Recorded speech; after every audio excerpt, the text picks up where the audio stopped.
હંમેશા મુજબ સાંજે 6 વાગ્યે ઓફિસથી નીકળી ઘરે પાછા જવા સાંજ સવારે 6:30 વાગ્યાની ભાયંદર ફાસ્ટ પકડી ઘરે જવા નીકળ્યો. રસ્તામાં મારા મિત્ર પ્રથમનો ફોન આવ્યો કે ફાઉન્ટન પાસે ઊભો રહેજે, મને થોડું કામ છે. હું ત્યાં તેની રાહ જોઈ બાજુમાં બનેલા પાર્કિંગની રેલિંગ પર બેઠો હતો. એક 70 થી 75 વર્ષના વૃદ્ધ, જેને જાડા કાચના ચશ્મા પહેરેલા હતા અને મેલાંગ ઘેલા કપડાં પહેર્યા હતા, તે મારા પાસે આવી મારા પગ પકડીને બોલ્યા, સાહેબ, બહુ ભૂખ લાગી છે, એક વડાપાવ ખવડાવશો? તે કોઈ ભિખારી હોય તેવું લાગતું ન હતું કે તેને ભિક્ષા માંગવાની આદત હોય તેમ પણ લાગતું ન હતું. અચાનક પગ પકડવાથી હું હડબડીને નીચે ઉતરી ગયો.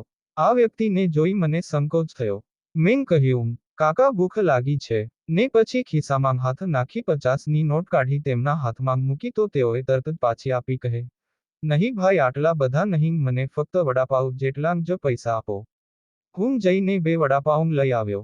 કાકા ત્યાં જ નીચે બેસીને ખાવા લાગ્યા. મેં પૂછ્યું, કાકા, ક્યાંથી આવો છો? ક્યાં જાવું છે? કોઈને શોધવા નીકળ્યા છો કે શું? તેમણે જવાબ આપ્યો, હું પુના પાસેના એક ગામથી આવું છું. તારા જેવડો મારો પુત્ર અહીં કોઈ મોટી કંપનીમાં એન્જિનિયર છે.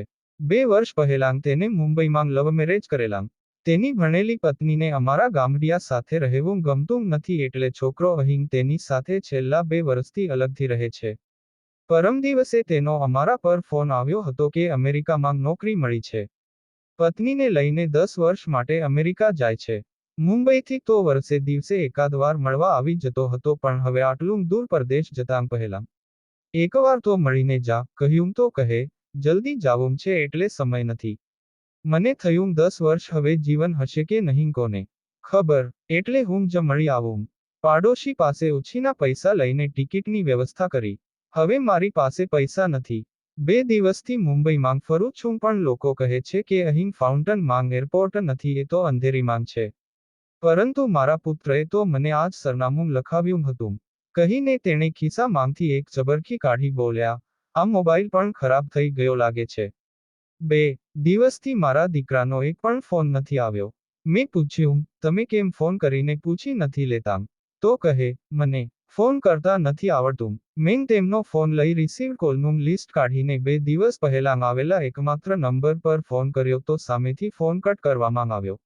મેં વારંવાર પ્રયત્ન કર્યો પણ રિઝલ્ટ તે જ આવ્યું. છેવટે મેં તેમની પાસેથી ચબરખી લઈ સરનામું વાંચ્યું, આંતરરાષ્ટ્રીય હવાઈ મથક ફાઉન્ટન, ફોર્ટ મુંબઈ. મને સમજાઈ ગયું કે માંગ બાપને ટાળવા માટે જ તેણે ખોટું સરનામું લખાવ્યું હતું અને હવે ફોન ઉપાડવાનું પણ ટાળતો હતો. મને સમજાઈ ગયું હતું કે જે દિશામાં તેનું વિમાન ગયું હતું તેના પાછા ફરવાની શક્યતા ઘણી ઓછી હતી. અથવા તો એનો પુત્ર અહીં મુંબઈમાં જ રહે છે, પણ પિતાને મળવા, સાચવવા નથી માંગતો. મને સમજાઈ રહ્યું હતું કે પુત્ર તરફથી થઈ રહેલી ઉપેક્ષા તેને સમજાતી નહોતી, અથવા તો જે સમજાઈ રહ્યું હતું કે તેનો પોતાનો પુત્ર તેને અવગણી રહ્યો છે તે સ્વીકારવા તેમનું મન તૈયાર નહોતું. મેં કહ્યું, કાકા, હવે તો વિમાન નીકળી ગયું હશે, તમે પાછા ગામડે તમારા ઘરે જાવ. કાકી તમારી રાહ જોતાં હશે. તેમના હાથમાં રહેલી જૂની થેલી પર તેણે હાથ ફેરવ્યો. મેં જોયું, ડબ્બા જેવું લાગ્યું. મેં પૂછ્યું, કાકા, આમાં શું છે?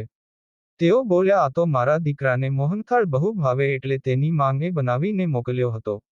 મારા દિલમાં એકદમ ધ્રાસકો પડ્યો. મને પારાવાર વેદના થઈ. મને થયું કે તેમના નાલાયક દીકરાની હકીકત તેમને સમજાવું, પણ મારી હિંમત ખલાસ થઈ ગઈ હતી. મારા કાળજાના કટકા થઈ રહ્યા હતા. હું શબ્દ બની તેમની સામે જોઈ રહ્યો હતો. મેં કહ્યું, કાકા, હવે પુના જાવ, મોડું થઈ જશે, વિમાન તો હવે જતું રહ્યું. રડતી આંખે તેઓ ત્યાંથી વિદાય થયા. ભારે પગલે હું ત્યાંથી ચાલતો થયો. થોડે આગળ ગયા પછી મને સમજાયું કે તેઓની પાસે તો પુના બસ કે ટ્રેન માંગ જવા માટે પણ પૈસા નથી. હું ઝડપથી પાછો ગયો અને મનાવીને મારા ઘરે લઈ આવ્યો. કહ્યું કે એક દિવસ રોકાઈને આવતીકાલે તમે પુના જજો. ટિકિટની વ્યવસ્થા હું કરી આપીશ. તે દિવસે મોડી રાત સુધી મને ઊંઘ ના આવી. બાજુના રૂમમાં કાકાની પણ આ જ હાલત હતી.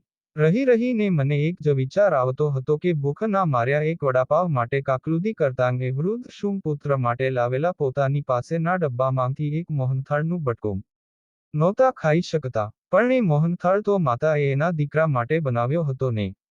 બાપ તે થોડો ખાઈ શકે? આટલો બધો પુત્ર પ્રેમ. બીજા દિવસે હું તેને પુનાની ટ્રેનમાં મૂકી આવ્યો. ઘરે આવ્યો તો પત્નીએ કહ્યું કે કાકા મોહનથાળનો ડબ્બો ભૂલી ગયા છે. મેં કહ્યું એ ભૂલી નથી ગયા પણ આપણા બંને માટે ઇરાદાપૂર્વક રાખીને ગયા છે.